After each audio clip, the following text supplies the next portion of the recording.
আসসালামু আলাইকুম। কি অবস্থা সবার ভাই ও বোনেরা? আপনারা সবাই কেমন আছেন? আমি এবার ৫ মিশালি আপা আবারও চলে আসলাম আপনাদের মাঝখানে বকবক করার জন্য। যাই হোক কথা না বাড়িয়ে চলে যাই রেসিপিতে। বাজারে গিয়েছিলাম। অনেকদিন যাবৎ মিষ্টি কুমড়া খাই না। মিষ্টি কুমড়া দেখিয়ে আমার আবার খুব খাইতে মনে চাইল।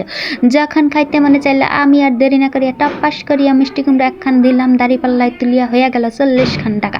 যাই হোক ৪০ খান টাকা বেদনা দুঃখ যা আছে সব ভুলিয়া নিয়ে আসলাম বাড়িতে। আইসা এটারে কাটকুটু করিয়া কাটিয়া ইহাকে বিচিখানা বাইর করে দিয়া কড়াইয়ের মধ্যে দিয়েছি মনে করেন গরম গরম তেলে মাছ ভাজি করেছিলাম পাঙ্গুস মাছ। যাই হোক পাঙ্গুস মাছ দিয়ে হচ্ছে আজকে আমি মিষ্টি কুমড়ার তরকারি রান্না করবো।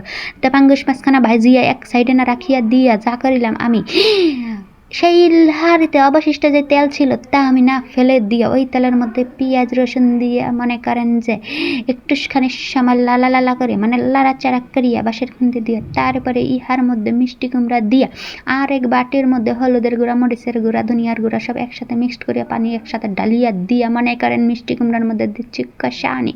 তাকায়া দেখেন কি পরিমাণ তেল রহিছে রে বাবা।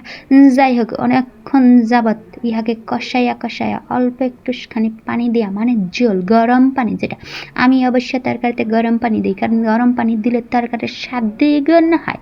আর যদি ঠান্ডা পানি দেওয়া হয় তাহলে সেই তরকারির স্বাদ নাকি 90% কমে যায়। যাই হোক বিভিন্ন সময় জাল দিয়া মনে করেন গরম তাওয়ার মধ্যে তুলিয়া দিয়া তারপরে যখন দেখলাম যে সিদ্ধখানা প্রায় হচ্ছে 95% হয়ে আসছে, তখন আমি এর মধ্যে পাঙ্গুস মাছ ছাড়িয়ে দিয়েছি।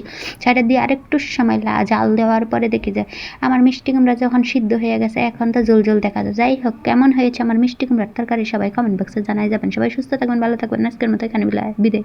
আল্লাহ হাফেজ।